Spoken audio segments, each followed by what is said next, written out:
This is Amy Morin, the author of 13 Things Mentally Strong People Don't Do. Remember that success is a choice. What choice will you make today?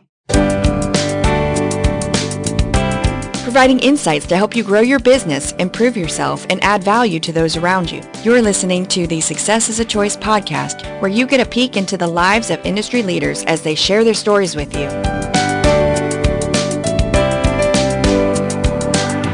Welcome to Success is a Choice podcast. I'm your host, Jamy Bechler, and today we are very honored to have a New York Times and USA Today bestselling fiction author with us. Not only is Shoshanna Gabriel an accomplished novelist, but she has lived quite an interesting life with some memorable stories. But we'll share those a little later in the podcast. You know, I'm told that they called that a tease in the broadcasting world. Anyway, Shoshanna currently writes Christian inspirational cowboy romance novels set in Idaho, where she just happens to live with her husband, 3 kids, and 3 big old dogs. So Shoshanna, thanks so much for joining us on the show today. Thanks for having me. We had another author on in episode 62 by the name of Todd Gonware, and he's the author of Lead for God's Sakes, and it was a parable. He mentioned that the worst grade he ever got in college was in creative writing, yet he went on to write a bestseller. How were you in English classes, and what would your English teachers have said if someone had told them back then that you'd be a best-selling author? To be honest, I actually loved my English writing classes, the literature classes and the creative writing, and I loved all of that. I've always loved it, and I was one of those students. I was like Hermione. I always had my hand raised. I always sat in the front row. I graduated high school with a 4.2 GPA because of all of the AP classes I was taking. So my high school AP English teacher, she knows that I'm an author, and she's pretty stoked about it. Did you participate in any extracurricular activities, drama, athletics, anything like that when you were growing up in high school or when you went to college? I was all about the theater. All about it. I loved the drama club. I was in all the plays, and I loved it. It was really fun until I actually decided when I was 19 that I was going to move out to LA and be a movie star, and quickly realized that Hollywood is pretty evil. Most of it. I'm sure there's some good people there, but it's kind of awful. And it did not take long for me to figure that out. Thank God. So I ended up becoming an EMT in Los Angeles, and then going to nursing school and kind of just going back into like real life stuff. And I met my husband out there, so that was good. Now, do you still do nursing? Do you still do EMT stuff? I don't. I worked until the day before my son was born. My first son was born. And then after he was about 7 months old, I started going back on the weekends so I could still be with him during the week. But in 2011, that was when I first started. I started getting traditionally publishing with the bigger publishers in 2009, and then the first book came out in 2010. In 2011, I started self-publishing on the side. And this was kind of, did I say 2011? Yeah, 2011. And that was back when just having a 99-cent price point was enough to get a ton of interest in your book. All my other books that were out, because I had like 8 of them, were all like about $4 to $5. So to have like a short story that was 99 cents was a big deal, and it sold really well. And so I decided to continue self-publishing novellas as ebooks on Amazon, and I'm sorry, I have a train running through my mountain right now. I don't know if you can pick that up. But Nothing like a train running through your mountain. Yes. Out there in Idaho. Yes, that's exactly how it is. But it's probably pretty out there. It's gorgeous. It's gorgeous out here. But because it's the middle of nowhere, like that's where the trains come through from Canada. So you have dogs. Do you have like horses and stuff? Do you live on a farm? No, we live on an acre, but it's in the mountains. Like there's farms all around us, which is cool. But I've always liked I would like to have some goats. But I don't know. I'm really happy with the dogs. I'm pretty happy with that, and visiting other people's animals. Why goats? Well, I have heard that you can't buy happiness, but you can buy goats, and that's almost the same thing. The greatest of all time. Yeah. Okay. Well, I imagine goats are easier to take care of than horses or some of those other things, and cheaper probably. To be honest, I really don't know. When I was an EMT, I worked sometimes at the LA Equestrian Center, and I was like the EMT on call in case, like, for when people fell off their horses. It was definitely interesting. It was actually the same place where Superman fell off his horse. I was not the EMT that day, thank God. But it was interesting, but it's a very expensive hobby if you do it a certain way. I guess that's if you do it the LA way instead of the Idaho way. Every LA way is more expensive. Yeah. But now I mentioned you're writing Christian romance, inspirational cowboy novels. Yes. Now. So, and you have a series, you just recently released the next book in the Bear Creek Saddle series. Yes. For those in our audience that like to read fiction, give us a little peek into the books, and, they're set on ranches. So where do you get that inspiration? Where do you get that research for those things? Well, I live in North Idaho, and I grew up in New York, in Westchester, which is right outside of New York City. And I spent a year in Manhattan, and I've been, and then I spent, many years in Los Angeles. So I've been doing the coastal thing with the big cities, and made a decision that I wanted to move to someplace totally different, like old-fashioned, where your kids can ride their bikes and you're not worried they're going to get kidnapped, that kind of thing. It was definitely like a very like thought out, planned decision to move here. And when we did move here, it was a major culture shock, major culture shock. So both of the first two books in the series kind of have the heroine being city girls. One's from Miami, one's from New York City, and both kind of experiencing Idaho the way I did. Like, whoa, this is nothing like what I'm used to, but I love it. So I mean, just seeing, there's like cows everywhere. Like when I'm driving home, I'm driving past fields and there's like sheep and goats, and you can see in the spring, you see the little baby sheep and little baby goats and the baby calves, and like they're nursing. You could see like there's an elk farm. There's also wild elk. We had literally, like, I was in my kitchen at the window in the kitchen, and a moose, like a full-on moose, just like walked right past my kitchen window. And I was like, whoa, like that never happened in New York. So it's been a totally different experience. Like, I feel like I'm living in their land, and the wild animals are just everywhere here. And I think it's kind of cool. I really do. So how close is your neighbors? I live right now in a neighborhood that's in the mountain, and mountains are really like twisty turny, obviously, because they're mountains. So like, when you're driving down the street, you can see houses on either side of the street, and everyone's got between like 1 and 5 acres. And there's like no HOA or any of that. But then when you're in your backyard, because of the way the land is like tilted and like everyone's like kind of off on different sides, you can't see your neighbors. So it's nice. You can go out onto the back deck and you look out, and it just looks like just all land. It's really nice. It's beautiful. So you have an interesting story. You are now writing the Christian inspirational romance novels, but it wasn't always that way. And as you alluded to earlier, it probably wouldn't be appropriate to go back and speak at your high school when you were the New York Times bestselling authors and USA Today because of the subject matter. Talk a little bit about why you changed and made the transition from what you were writing to what you're writing now. I used to write the very sexy books. That was started in, 2009.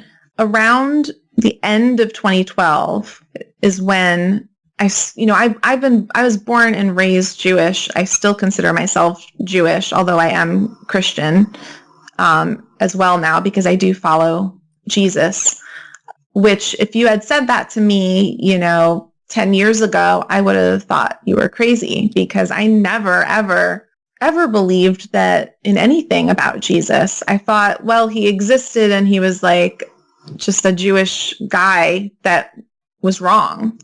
That was basically what I was kind of taught. And I didn't have any animosity toward Christians.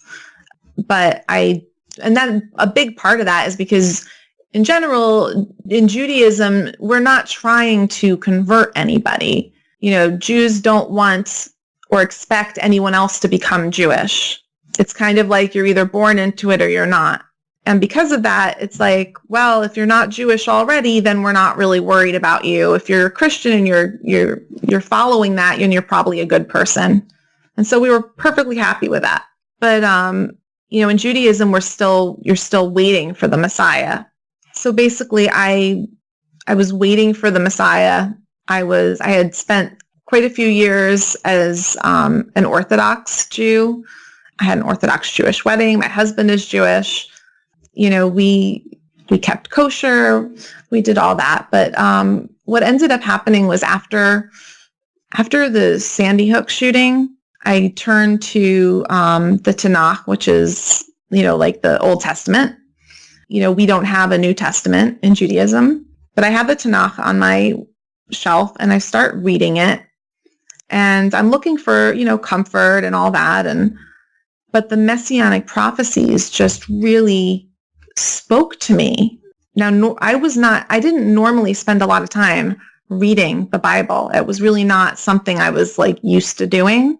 I kind of would just listen to how the rabbi would interpret it, that kind of thing. So it was interesting for me to see it for myself and really delve into it.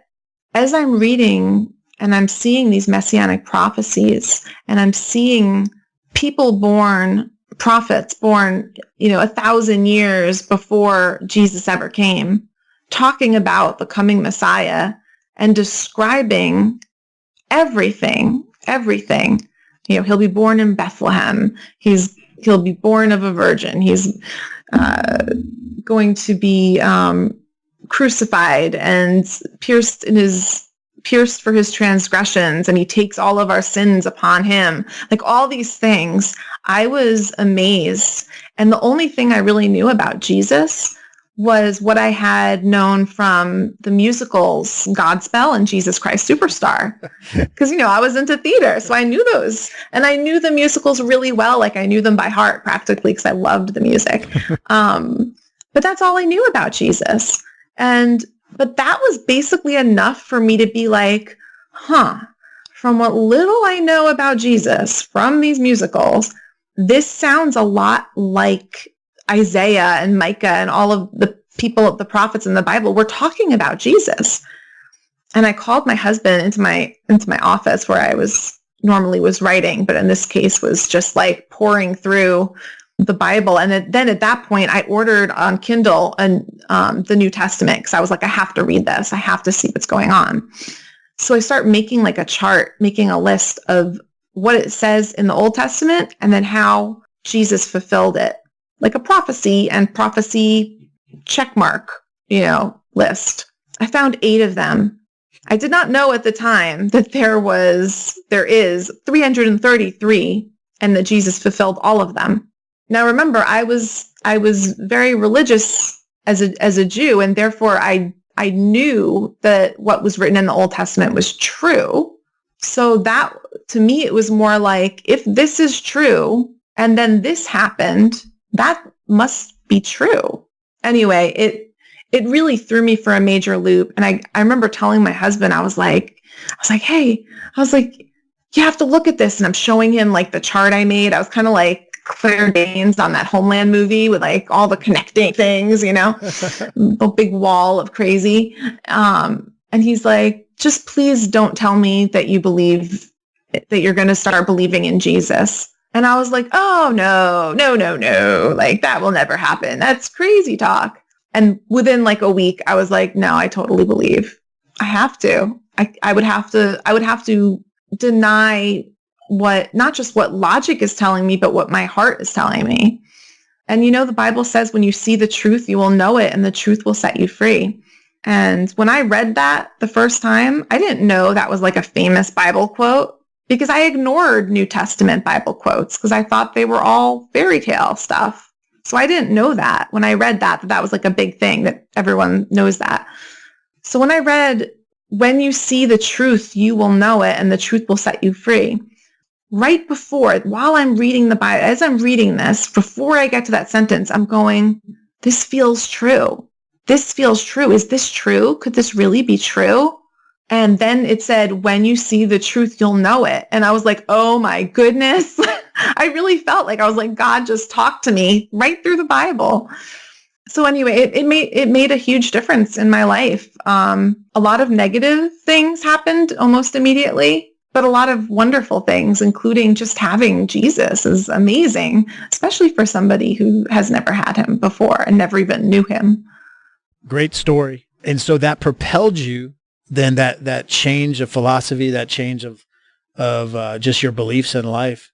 That wasn't just, religious beliefs, but now that kind of changes your career, and you make a U-turn, or you make a shift. Did that happen right away, or was it a gradual process?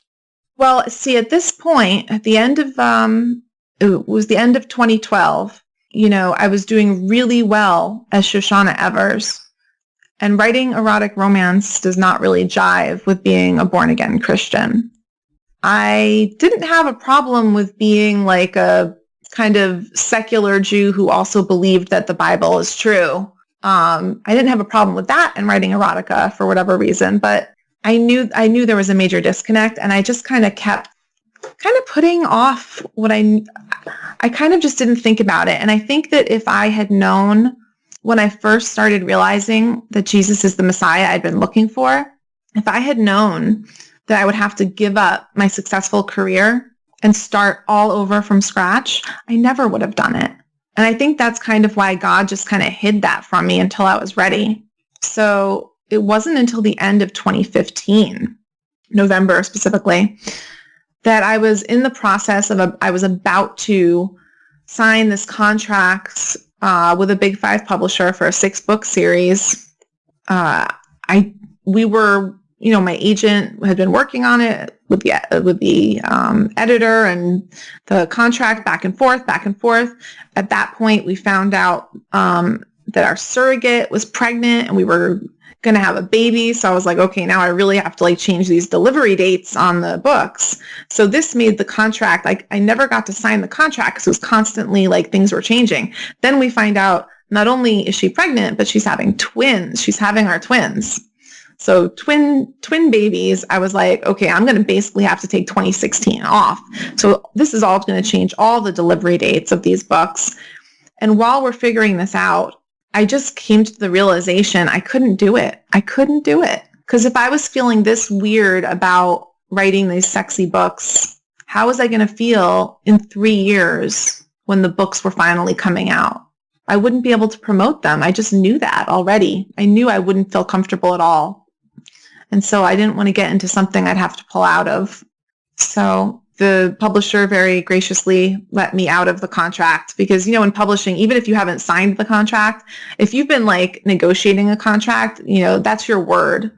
So they actually sent me something in writing to release me, which was nice of them. And then, so my agent, we had to separate because she did not represent Christian fiction, because I was like, I think that's just what I have to write now. And what I want to write, because I can't do what I've been doing anymore. I'm just done. I'm burnt out, I feel like I want to write stories that are true to me and how I am right now. I want to write a faith arc. I want to write about, big stories that I can't do if I keep going as Shoshanna Evers. And you have there was a story that I heard when you turned in one of your manuscripts, or you got some feedback right there toward the end. Talk to us about that. Share that story if you would. Okay. So this was, this was in 2015. I was part of like a sexy, it was like an erotica, bad boy erotica, criminal erotica, something like that. It was one of those things. So I wrote a short story for it. I did not realize until after the book was published, like it was edited. I thought it was, still a good story, but I did not realize until after that I'd never put an actual sex scene in it. And it was for an erotic compilation, erotic anthology. And I read a review that said something like, Shoshanna Evers' story was good, but there was just never any sex. I kept expecting there to be sex because Shoshanna Evers wrote it. And I was like, wait a minute, that story doesn't have sex? Really? I reread it, and I'm like, I just left that whole thing out, huh? So with this story going from one type of fiction to another type of fiction, has there been fallout? Has there been consequences, either intended consequences kind of that you knew was going to happen, or some unintended consequences, things maybe that were surprising to you? Yes, both. When it first happened, I basically in November of 2015. So I started thinking about Jesus the end of 2012, moved to Idaho. That was the end of 2013. And at that point, once I moved to Idaho, I started going to church and like getting more into it. Still didn't get baptized. My family was super against the whole thing.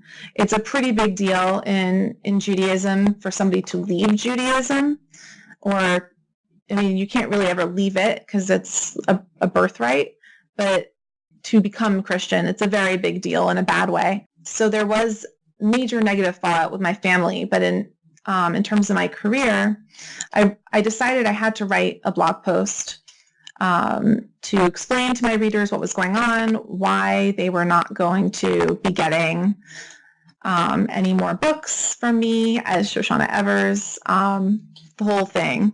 And so I just wrote this really raw, explanatory blog post explaining what was going on. I said I really want to start writing inspirational romance, and I think I'm going to probably have to change my name. But at the time, I was like, I didn't want to change my name. I'd spent 6 years, building up the name recognition, getting my letters, that kind of thing. But I did realize that even though it meant starting completely over, I had to change my name, or people who read the new books might try to pick up an old book and be very upset by what they were reading.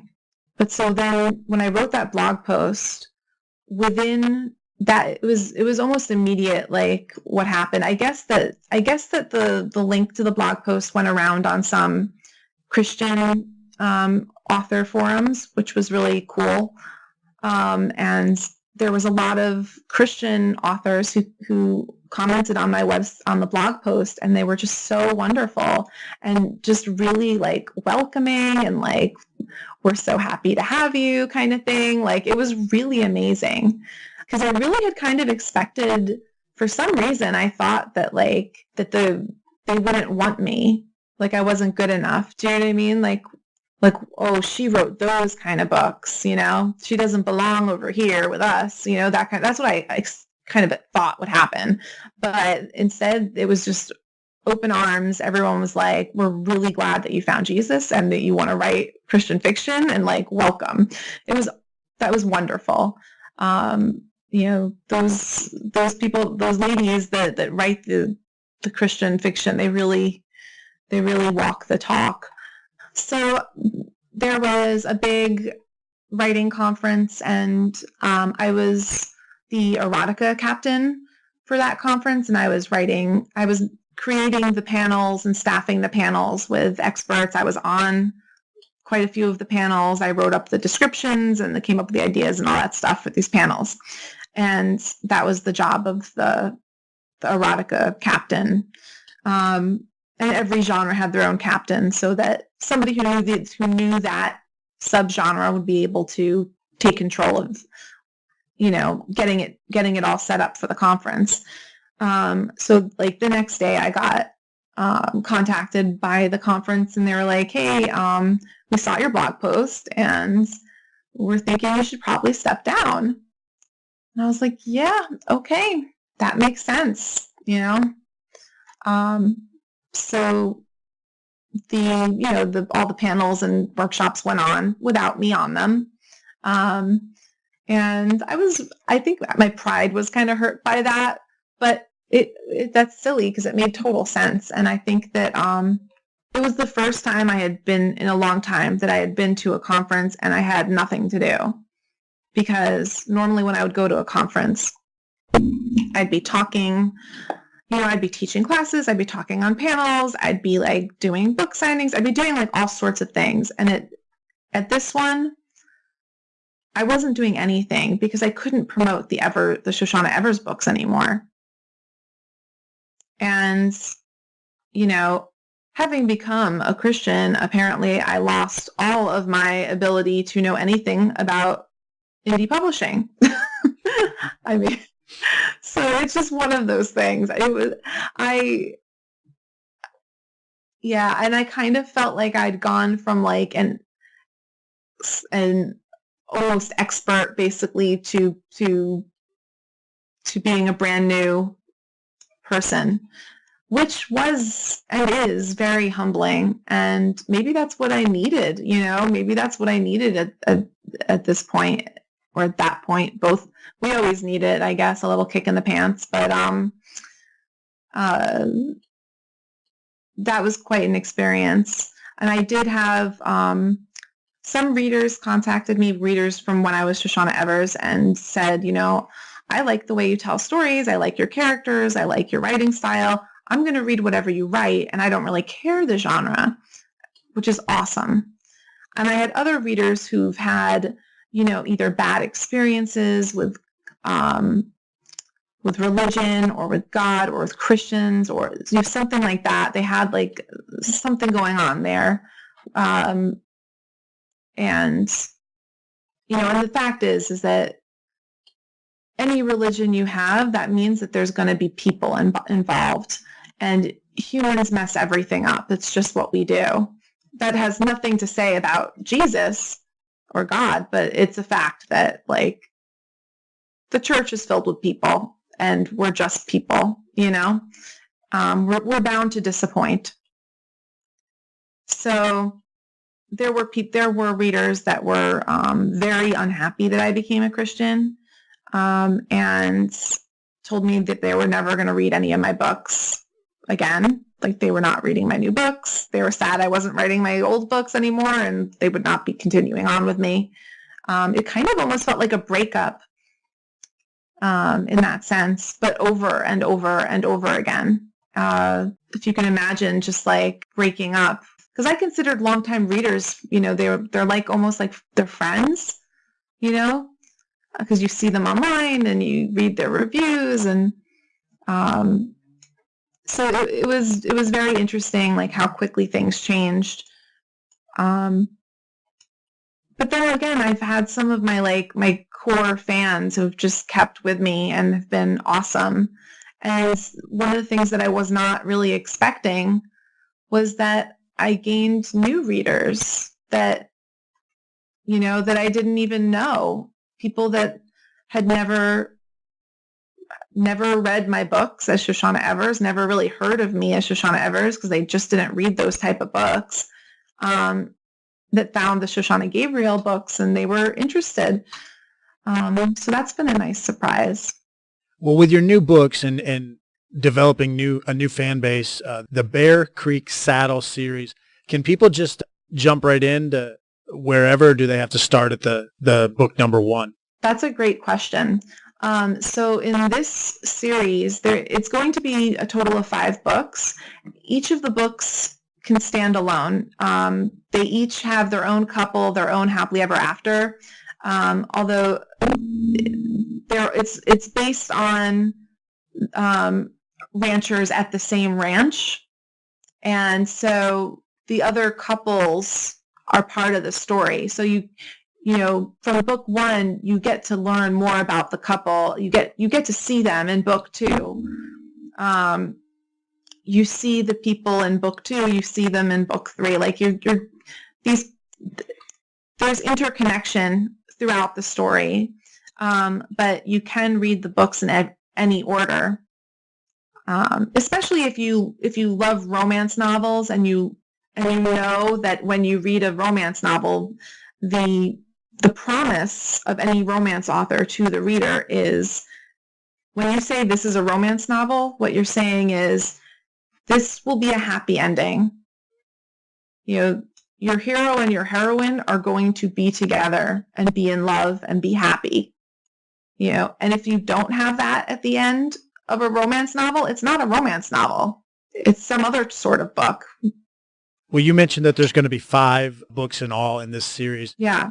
So do you, when you sit down to write any book or any chapter, or, you know, you have these 5 books laid out, or your thought process, do you have all the characters developed already? Do you know where you're going to go with this? Talk us through, for those of us that aren't fiction writers, talk us through how a fiction writer writes. Well, every fiction writer writes differently. Everyone has their own way of doing it. I've written over 20 books, including as Evers, and I have to say there's no one way to do it. For me, I do a light outline. I like to know my hook, like what my story is going to be about. I like to know a little bit about my hero and my heroine, and what their goal is and their motivation, and what the conflict is going to be between the characters and internally within themselves. And once I know that, then I kind of figure out the major plot points. You know, I like to know like that in the middle of the book, something big is going to happen that like ups the stakes and changes things. You know, I'd like to know that, you know, toward the end of the book, there's going to be what we call the black moment where it just seems like all is lost. And so I kind of like to know what those points are going to be. And then when I'm writing, I'm working toward getting to those points. So I do a very light outline. And then I write from there. And then I go back and I edit. But I do write in order. I know there are some authors that will write whatever scene they feel like. There are some authors that will outline very, very vociferously to the point where like the book's basically finished after they've outlined it. They just have to, you know, fill in connecting words. Like they'll do all the work is in the outline. For me, I kind of like, I enjoy the exploration in writing and finding new things about the characters, maybe that I didn't know, getting ideas as I'm writing, getting excited as I'm writing. And if I over outline, I feel like the book's already been written. And then I no longer have that drive to write the book again. We have a lot of listeners that are interested in writing books, whether it's fiction or nonfiction, but you have a website. You're a co-founder of selfpubbookcovers.com. Yes. Seems like an awesome resource and tool for people wanting to write a book.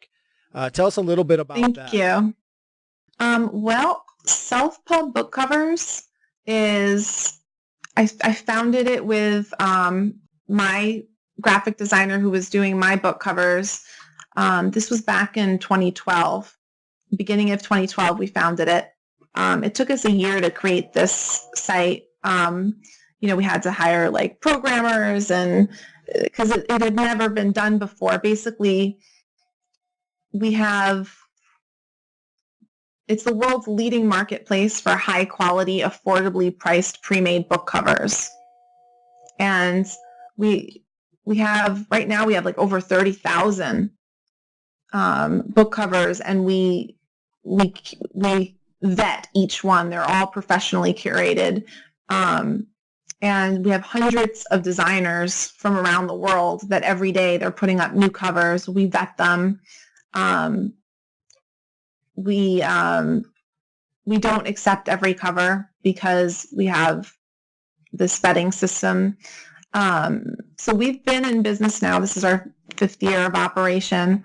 And the cool thing about it is you can search by genre, or you can search by like a keyword. Like if you want a castle on your cover, you would just type in castle and, find a book with a castle.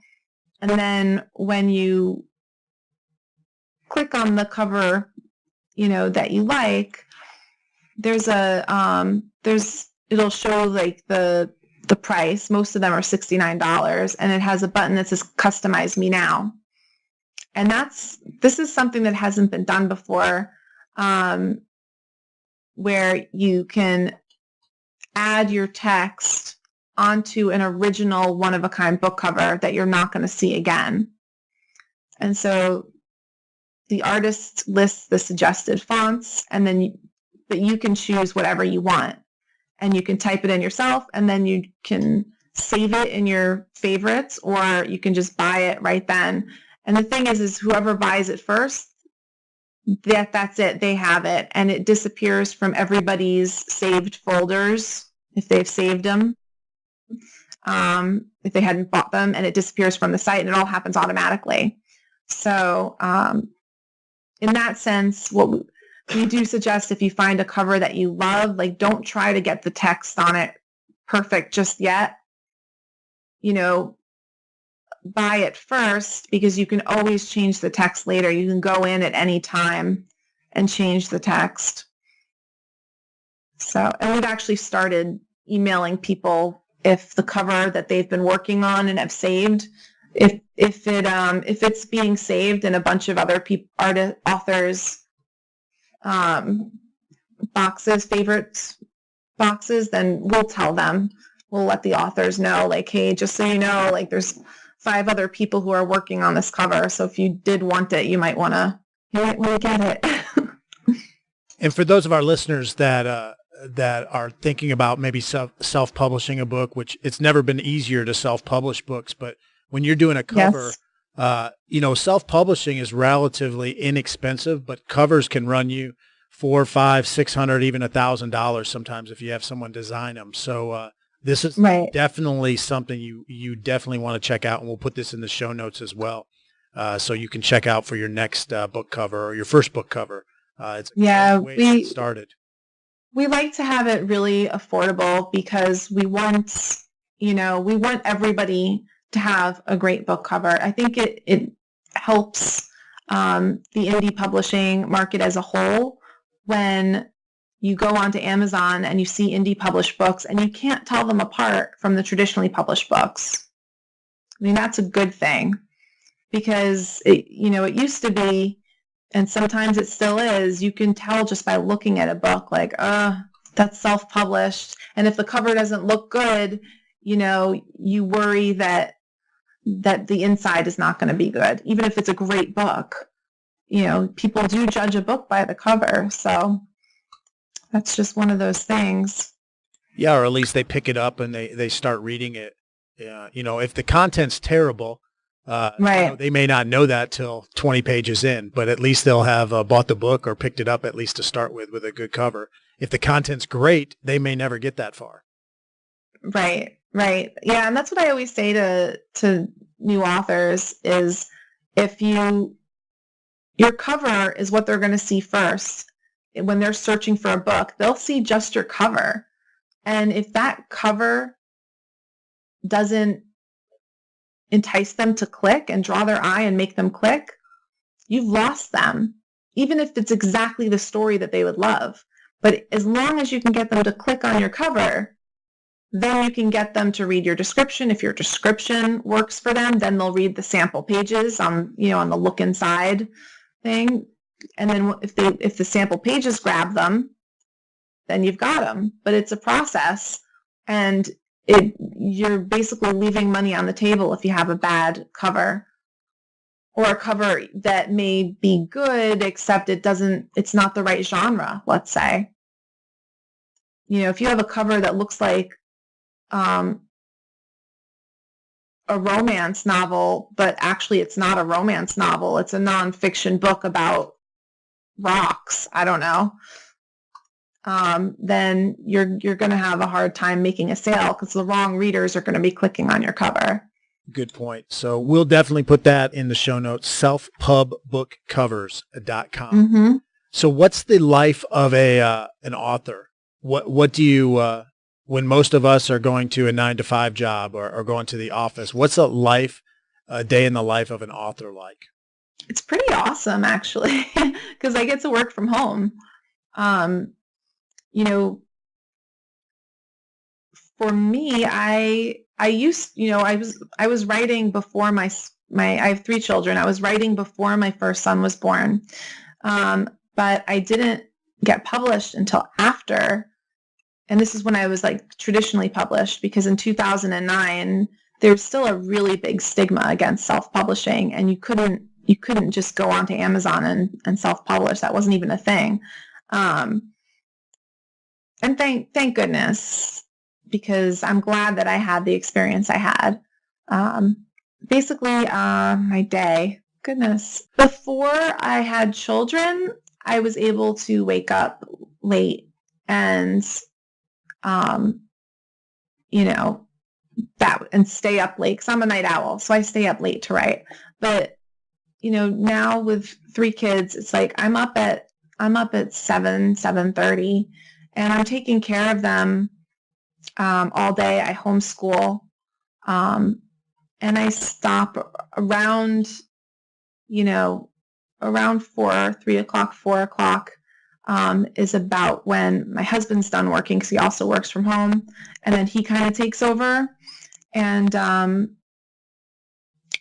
I can get some work done, or I can take a nap, which is usually what I want to do, because I stay up usually pretty late so that I can work when everyone's sleeping. I have an office downstairs, like in the basement. It's a walkout basement, so I can. It's a totally different level in terms of I can physically go down the stairs and close the door and be in an office, and not worry about what's going on upstairs. So you really have 2 jobs. You're a teacher and you're an author. Yes, and a mom. I would say that's 3. But you do get to set your own hours and your own time and that kind of stuff, other than being the teacher. Exactly. Well, even that, I set my own hours with the children based on what's good for them. Like, my eldest son, he's not the type of kid that wants to sit down for hours at a time and work out of a workbook. I'm lucky if I can get him to do a couple of pages in a workbook before he wants to get up and run around and do boy things. And so the nice thing is that I can encourage that and allow that, and work toward things that he's interested in, because I'm homeschooling. And so we don't have set hours for that. It's basically like, if he's in the mood to learn, that's a teaching moment. So sometimes as I'm putting him to bed, we're discussing, like either a new concept or practicing an old concept. Like, we can do it at any time. We don't check in and check out, Any time is a good time to learn. What is a purchase of $100 or less that's had a profound impact or effect on your life? Okay, so I thought of this quite a bit, because $100 it's a good amount, but it's not that much money in terms of life-changing things. But I do have something called a back joy, and you can find them. I buy them on Amazon. I say buy them because it's a seat. I have them in like every place that I sit in the house. I have back issues just from being always hunched over a computer writing. And basically, if you're sitting and when you get up you feel worse than when you sat down, there's probably an issue with the posture. So this thing called the back joy, like as one word, back joy, it cradles your hips and it makes you just kind of sit better. It keeps you in better alignment. And I love it. I love it so much that I have one at my office seat, one in my dining room table seat, one on the couch, one in the car that I can bring in with me to restaurants. Like, I'm obsessed with the back joy. So, and I notice the difference if I forget to bring it somewhere and I'm not using it. So that is one of the biggest things. And I think they're like about $50. So have you ever tried the stand-up desks? Yes, I actually, I have one. It is not under $100. It was kind of expensive. I have a Jarvis desk, which it automatically, there's like preset buttons that you can set exactly the right ergonomic height for you. So you can have it set to what's the right height for when you're sitting, what's the right height for when you're standing. If you're standing on like I have a slightly higher height if I'm standing on something like a pad. I have it set for like 4 different levels, and I have that, and I love it. I use it standing mostly during the day if I'm going to be working during the day, but by 10 o'clock, 11 o'clock at night, I tend to be too tired and I just want to sit. But the good thing about it is, my husband has one as well, and he only stands. He only stands to write, rather to work, because he just gets tired if he's sitting. Whereas if he's standing, you keep the blood flowing, you can move a little bit. It's much better than being sedentary. One of our podcast guests earlier, she was on a treadmill. She has a stand-up desk with a mini treadmill, mm-hmm. and she was on the treadmill the whole time she was talking to us. Wow. That's awesome. Do you actually read books? Of course I read books. Yeah. Well, I didn't know if it's something where, you're writing so much and you're so engulfed into what your story is that you're doing, you don't want to have conflicted ideas, or you don't have time to read. No, I'm obsessed with reading because that's what made me want to be a writer in the first place. Is I wanted to write a book that I wanted to read, if that makes sense. Okay. Yeah. The sort of book that everything in it is exactly the way I wanted it to go. I wanted it to be that way. Because a lot of times if you have that kind of creative thought process when it comes to writing, you'll be reading someone's book and you'd be thinking, oh, this is cool, but man, I would have had them to do this, or I wish it didn't end like that. I would have made it end like this, that kind of thing. And then I realized I could just write my own. I could make it be exactly the way I want it, and everything happens exactly the way I think it should happen. So that's kind of how I started writing. And I wrote my first novel when I was 19 years old. And that was back in 99. It took me 10 years of continuing to write books before I got much better. Eventually, I took classes. I was always a storyteller, but I was not necessarily a good writer. And I had to become a good fiction writer in order to get to the point where I was able to be published 10 years later in 2009. Do you read romance novels, or do you read like crime and fiction, crime and thrillers, or do you read everything? I read everything. I love romance novels. I love all types of books. So I'm in a book club where everybody gets to pick a book and everybody reads different types of things. So I'll read books that I would never have thought to read from that. I read all different sorts of books for sure. And sometimes I'll read a book just because I know the author and I want to support them, and I want to see what their writing style is about. So I'll read their book, even if it's not something I'm normally interested in reading. So I read a lot. I do read a lot. I went through a period where I didn't want to read romance novels in my subgenre while I was writing, because I didn't want it to, the voice to change my voice, which, and I guess I kind of still do that. I'll read nonfiction when I'm writing, when I'm actively writing. But then once I'm in the editing stage or whatever, I'll read whatever I want. The problem is that right now, I'm always writing.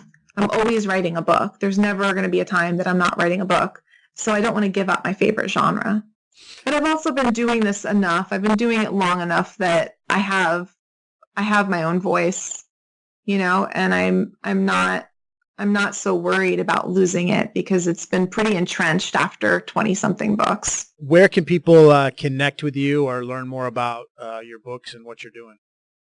So my website is ShoshannaGabriel.com. Shoshanna is spelled SHOSHANNA. Shoshanna, Gabriel, like the boy's name or the archangel, and .com. And then every month I actually do a contest where I give away an inspirational romance book. So if you like reading that sort of thing, I do a contest every month on my website. Just look for contests. And you can also find me on Twitter. I'm on Twitter 3 times because I'm on Twitter as Shoshanna Evers. I'm on Twitter as Shoshanna Gabriel, and I'm on Twitter as Self-Pub Book Covers. And I tweet different things for all of them.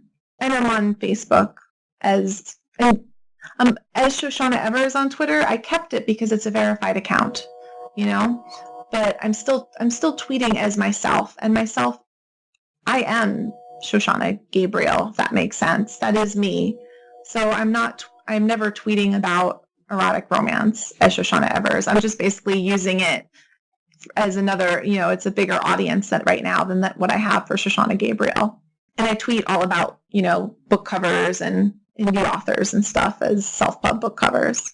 Well, excellent. I definitely appreciate your time. It was a fun interview, getting a little peek inside the world of being a fiction author. So thanks so much for joining us. Thank you for having me. I really appreciate it. Thanks so much for tuning into the show today. I hope that you enjoyed that conversation with Shoshanna Gabriel as much as I did. She has quite an interesting story. She also provided a nice glimpse into the life of a fiction writer. Please check out the show notes to find out how you can follow her and also pick up one of her books. And if you liked this episode, we'd love to have you give us a big-time 5-star rating. Those are the lifeblood of podcasts. Plus, it'll make my mom proud as well. So thanks again for tuning in, and remember that success is a choice. What choice will you make today? Choice will you make today? Choice will you make today?